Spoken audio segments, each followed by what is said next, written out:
Hello, everyone, and welcome to the Globe Summit. This is Marty Walsh, the former mayor of Boston and current executive director of the National Hockey League Players Association. I'm sorry I can't be with you in person today. Unfortunately, my schedule didn't allow it. But it's a unique conversation you have today with Governor Baker, former Governor Baker, I should say, talking about his role in politics and the NCAA, and then my pathway as well from the Secretary of Labor job, Mayor of Boston job, into the Executive Director of the NHLPA. My job came about by complete accident. It wasn't something I was looking for. It was an opportunity that was presented to me, and it certainly is exciting to run a union and represent NHL hockey players. As a kid who grew up in Boston and Dorchester, growing up loving the Bruins and loving hockey, certainly in some ways just a kind of a cap of all my dream come through jobs. Being mayor of Boston was one of them, being a state representative, being Secretary of Labor, being called by President Biden to serve in the administration, and now representing NHL hockey players is really amazing. Governor Baker took a pathway. I remember when Governor Baker called me to tell me that he was going to work for the NCAA, and we had a conversation. I asked him, "How did you get the job?" And he said, "If I had a chance, if I put down 50 jobs on a piece of paper, this would not be one of them." And just by chance, our relationship, which was very close as governor and mayor, and now we're in sports together. Indirect, he's in the collegiate area. I'm in the hockey league area. It's amazing that we both can still continue to work together. And I really do miss the opportunity to be on a stage with the governor today and Chris talking about what they're going to be discussing. So without further ado, I want to introduce to you Chris Gasper and former governor of Massachusetts, current president of the NCAA, Charlie Baker. So up until Saturday, I thought my good friend, the former mayor, was going to be sitting right here.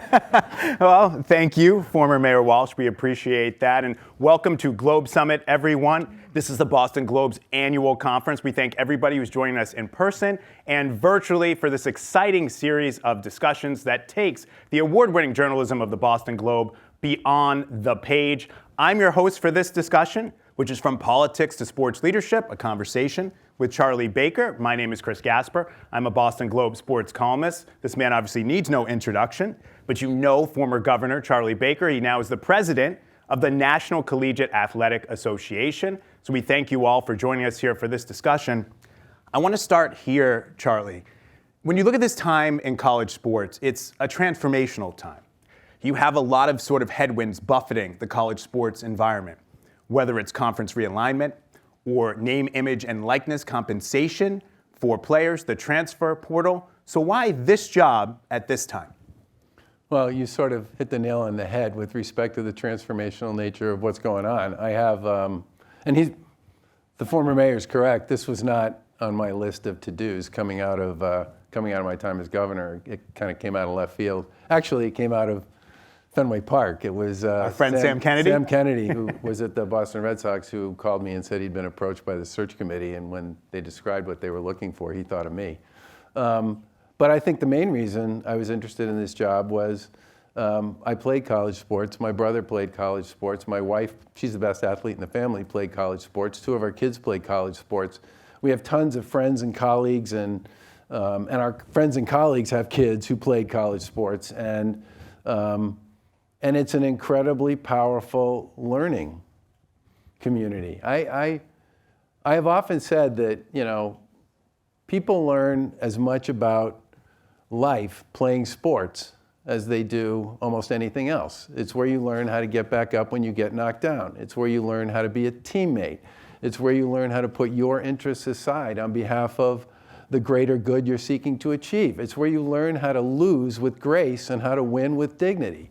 And I think it's part of the reason why, many of the people, men and women, who are in leadership positions across organizations all over this country, played college sports. And there really is nothing like this anywhere else in the world. One of the reasons why so many international athletes end up coming to college here is because we have college sports. And it is I would call it pivotal, transformational, whatever word you like. But for the 19,000 teams, the 500,000 student athletes, and the and the 1,100 institutions, which are really different, okay? I thought this was an opportunity for me to put my natural sort of bent towards service to work in a very different, but not completely unfamiliar place. So we know you're a great problem solver. So take me through your vision for college sports. Where do you see college sports in the next 10 years? And what can you do in your role to be able to enact that vision? And people may not understand, being the president of the NCAA is not like being the commissioner of the NFL or the commissioner of MLB. Really, it's the membership that's able to drive a lot of change. Yeah, so people do tend to compare these things. Just remember, professional sports leagues have about 30 to 35 teams, all right? We have 19,000. That's a little different.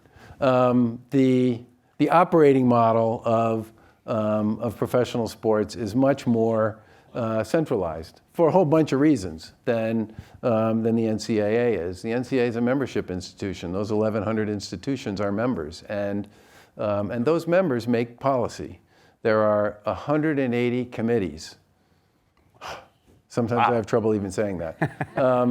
Through which policy decisions get processed and made. And those committees, on average have 10 or 12 people on them. So you're talking about literally 2,000 people, volunteers, who are athletic directors and coaches and chancellors and presidents and faculty advisors and clinical folks who serve on all of these committees, who at the end of the day might make most of the policy. I am in a position to influence that and to hopefully make sure that on things where we need to make a decision, we can create what I would describe as a shot clock and make it.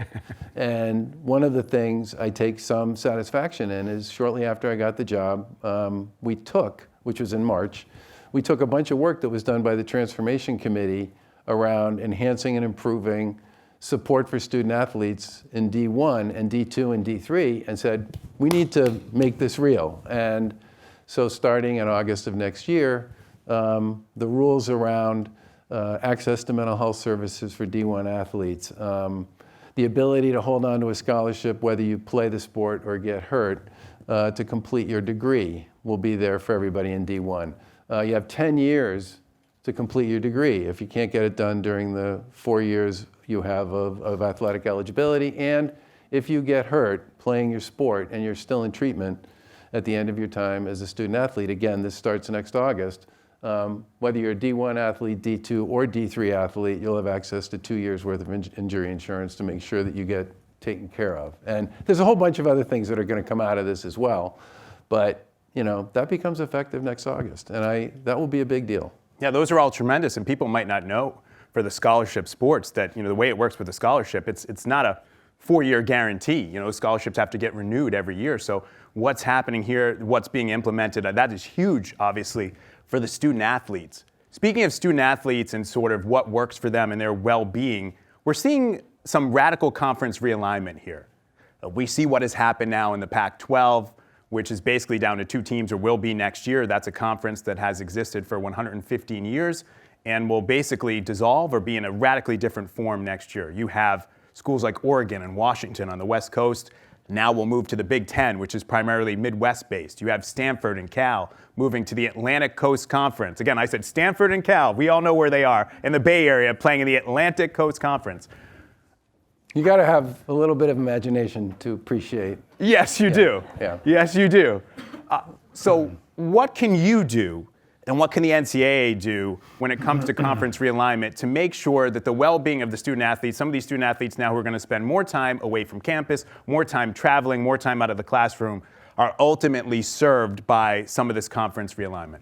Well, keep in mind that those holistic student-athlete models that I just talked about that become effective next August, about the same time some of this stuff happened. That's correct. I think what we've said, and we've had conversations with some of the folks about this, is take football, for example, which is somewhere between 10 and 12 games, right? Maybe 4 or 5 away games. They play on Saturday for the most part. The geography for them is a much different issue than the geography for softball or baseball or gymnastics or track and field or or what are some of the other, volleyball, some of Lacrosse, the you other, know. lacrosse, some of the other sports where they literally play 30, 40, 50 games and sometimes playing 2 or 3 a week and often play everybody in their conference at least twice.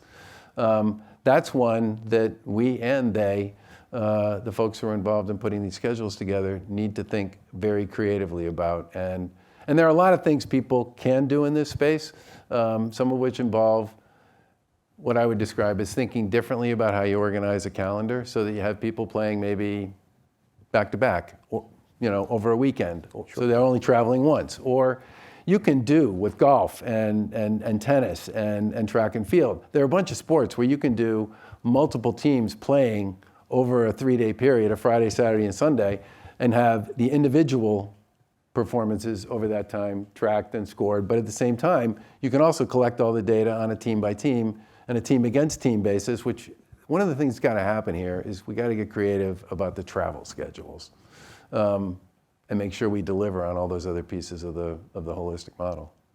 Not only as the president of the NCAA, but I mean, as a college sports fan, would you like to see this stabilize a little? I mean, there's been so much movement and it's been so dynamic with the conferences. Would you like to see some stabilization here?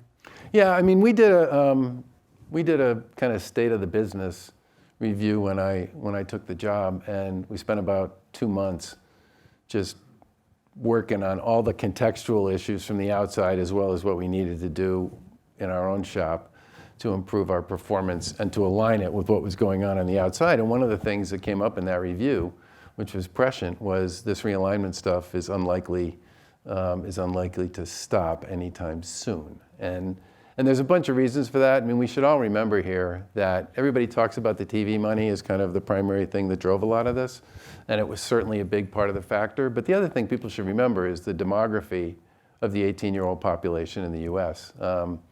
2010 was the largest entering freshman class in US history, and that number has been going down ever since, and it drops precipitously over the course of the next 3 or 4 years. And if you think about this in terms of sort of you're in the higher education business, and sports is part of how you create your brand and make your school known to others, no matter what division you're in. The challenges around this are pretty intense. I mean, you're talking about almost a 25% drop over a 10 or 15 year period in the number of 18-year-olds in the US who are going to be college age for entry purposes. And you add to that all the disruption that came with the pandemic, where a whole bunch of people started using online tools that they'd never used before, and they've gotten a lot better, and that creates another set of issues for people in college and in college sports. And so I think the moving around of conferences, there's a bunch of issues here that I think are pretty global and are going to, that kind of stuff is just something we're going to have to get used to. So something else that people have gotten used to in college sports is the transfer portal. And we know that athletes... Sort of used to. You sort of used to? Yeah. Sort of used to Yeah. is the transfer portal. You know, athletes can now, undergraduates can transfer one time and they can be immediately eligible. They don't have to sit out. There are some rule changes that happened with the transfer portal before you even assumed the presidency. You had the Division I. Both sides. The expansion of the transfer portal, Correct. right, to make it possible for people to play immediately when they transfer in certain sports where historically they did have to sit out. So it's easier to transfer now than it ever was. And then the second part of this, which is I think where you were going. Yeah, the second part of this is that there were some people who had been they maybe were transferring for a second time.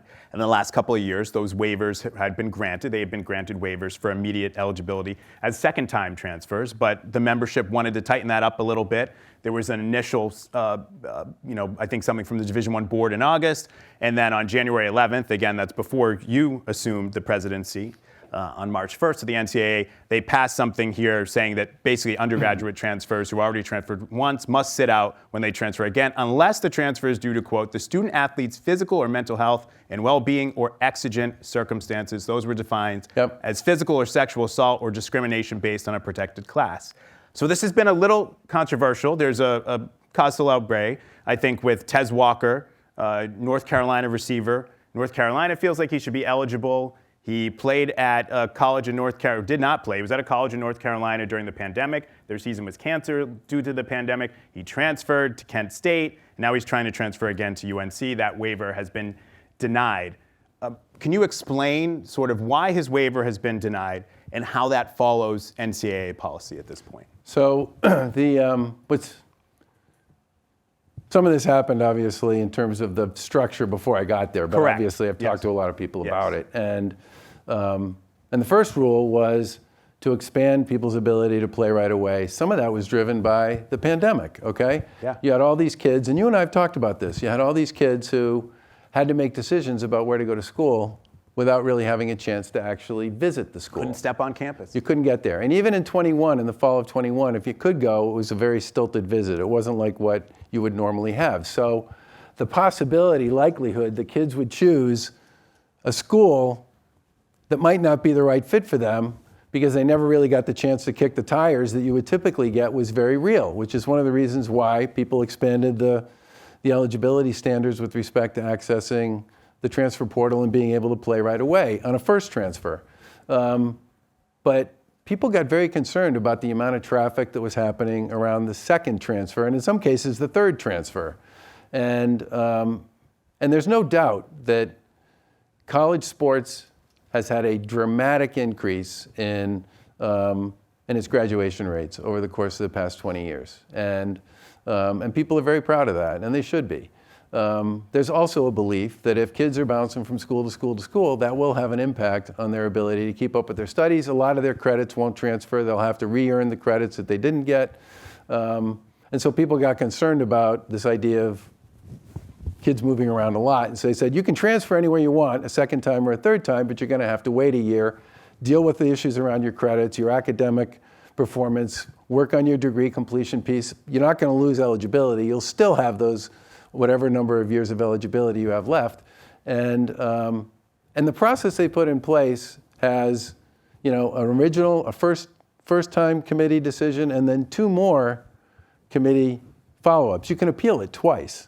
And the primary issue you have to do is demonstrate to the first committee and then the second one and then the final one, which is the Committee on Legislative Relief, okay, which makes the final decision about whether or not, in fact, you are presenting a case that can be validated and verified with respect to whatever the issue is you believe they should be eligible based on exigent circumstances.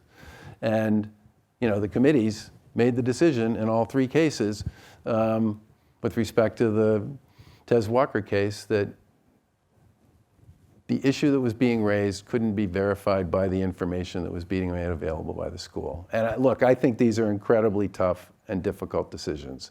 And it's a very significant issue for college sports, how to figure out what's right and wrong here in the effort to balance academic success with athletic opportunity. And I don't dispute that these are challenging decisions, but I do think the membership and those committees are trying to keep their eye on this notion that we can't.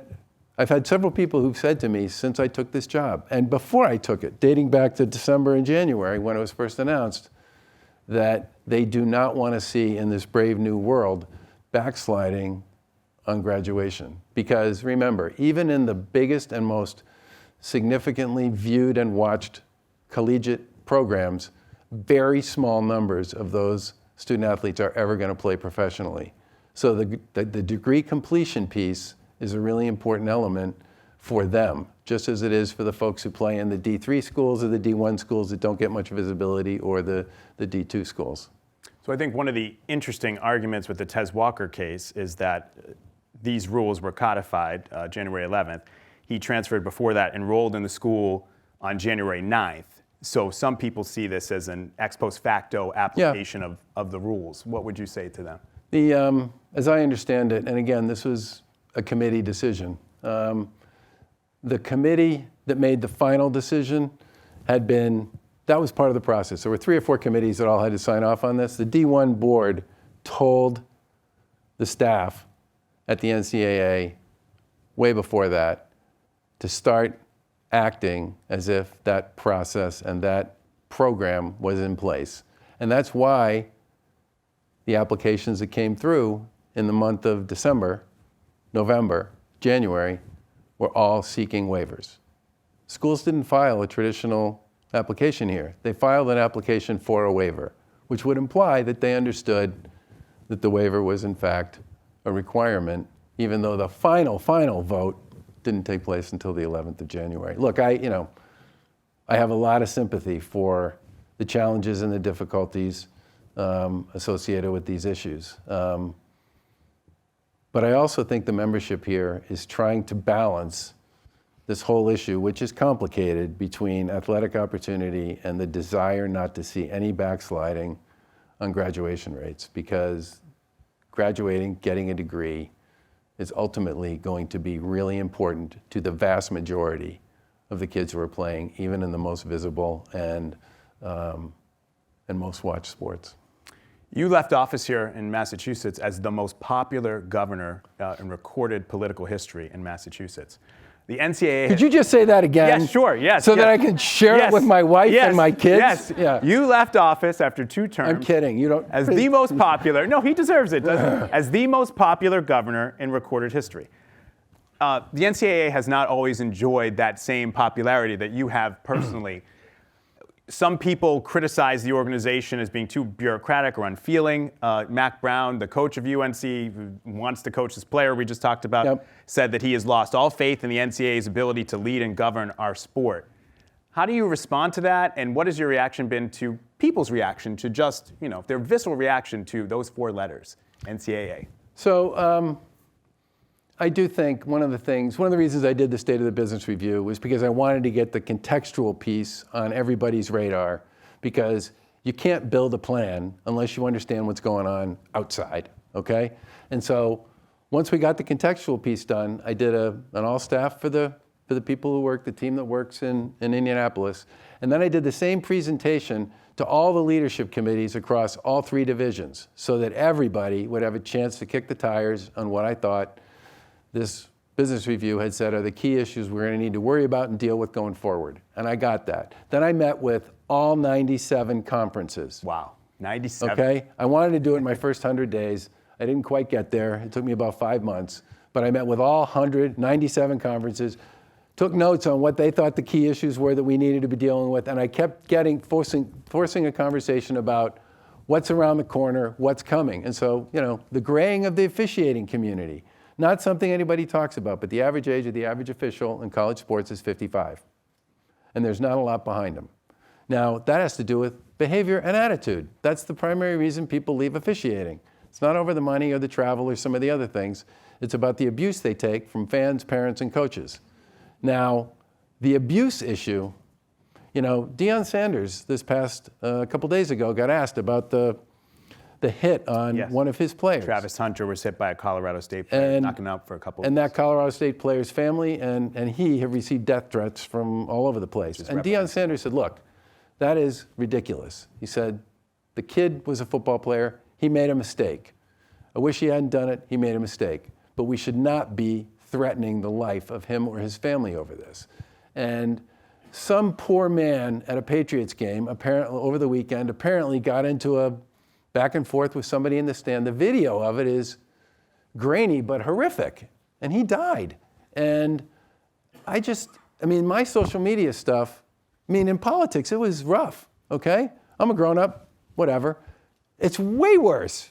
And I just think... Now, it's way worse now in college sports than what you received as a politician. Oh, yeah. Does that surprise you? Because that surprises me. These are supposed to be sports, games, fun. The point I'm getting at here is I think people love their teams. They love the sports. I get it. It's part of why I took the job. There's nothing I like more. I went out and watched the 90,000 people go to the Nebraska football team stadium to watch 2 women's volleyball games. It was the biggest crowd for a women's sporting event in world history. 92,000. I get goosebumps just thinking about it, okay?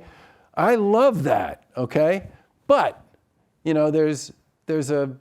we've lost some of the decorum, for lack of a better word, that I think needs to be part of this world. And I get, the social media stuff bleeding into all the physical presence stuff, I think is going to be a real challenge for all of us. And I wish we could just take the temperature down and think about it differently. And I have a plan, and it's a plan that's going to take several years to execute. It's got, I think, a lot of stuff in it that those 97 conferences believe are the right issues for us to be working on and worrying about. I'm going to meet with all of them every year. I'm going to get to every single conference every year to make sure we all know what's up and what's going on, and do the best we can to be student-athlete focused and also somewhat forward-looking with respect to what the next thing is. And I think in some ways, if we do that and we do it well, and we implement the holistic student-athlete model and the insurance injury protection program and some of these other things, I think we can work on the brand. But I've always felt that if you have issues with your brand, you can't blame that on your comms people. That's not your comms people, all right? They can only work with what they have. And it's up to us to figure out a way to convince people that this is a different NCAA. So in the 3.5 minutes we have left here, or a little left, I do want to take a question here from the online audience. Here's a question here, President Baker. A huge part of college athletics nowadays is money coming in from NIL deals, name, image, and likeness. Can you explain how that has changed, how the NCAA has operated over the last few years? And I know you have some plans to address NIL, not only for the schools, but really for the athletes who maybe are going to NIL blind. Yeah, my only concern look, I think the NIL stuff is absolutely right. I mean, and people talk about this as like a big sports thing, but I don't know about you, but when I was, I live in the North Shore, and there was a young man, his name's Bo Burnham. I don't know if you guys have heard of him. He's a filmmaker, comedian. When he was like 12 years old, he was writing songs and playing the piano. Really goofy, really funny, really great songs. And posting them on YouTube, and eventually he had 100,000 viewers on YouTube, and people started sponsoring him. So for me, the name, image, and likeness thing is like, well, duh. And it's not just about sports, okay? I mean, the world has changed with respect to people's ability to create an audience, to become a brand, to influence, period. Fine, great, go for it. The concern I have about the way it works now is there's no framework and no transparency and no accountability. I mean, it's virtually impossible for a student athlete or a family to know if what somebody's telling them is true or not, as an agent, as a rep. And that bothers me. It's hard to tell what the market value looks like. It's really hard to tell if somebody says, I've done this for 5 or 6 other kids. Nobody knows. And I've talked to student athletes who said to me that their biggest concern about this thing is they just don't know who to believe. And I've talked to journalists who cover college sports who say they don't write stories about NIL because they don't believe anything anybody says to them. It's very difficult to verify. For us, what we're trying to do is just put in place a certification process for agents, some sort of transparency around the deals that get done so people have some idea about what the market really looks like, and some ability to deal with some of the issues around institutional involvement and recruiting, which really ought not to be part of this world to the extent we can make it that. The thing we've asked Congress for help on is we have 35 states that have different rules and standards around NIL, which is really hard for conferences to create competitive level playing fields between and among their teams. I would really like to see if we can get some help on that one. Mostly because, if you're the Big Ten and you're in 12 states, 14 states, and they all have different rules about how NIL works, that's not a level playing field. The whole point of athletic competition is supposed to be level playing fields. Well, that's just about all the time we have for today. Former Governor Baker, president of the NCAA. Now, Charlie Baker, thank you so much for your time. It's nice to see you, Chris. Yes, it's great to see you too. This was very enjoyable. I hope you all enjoyed this panel. From politics to sports leadership, a conversation with Charlie Baker. I want to thank you all for participating in Globe Summit 2023. There are some exciting sessions still coming up. You can find those at globe.com/summit. Thank you for joining us, everyone.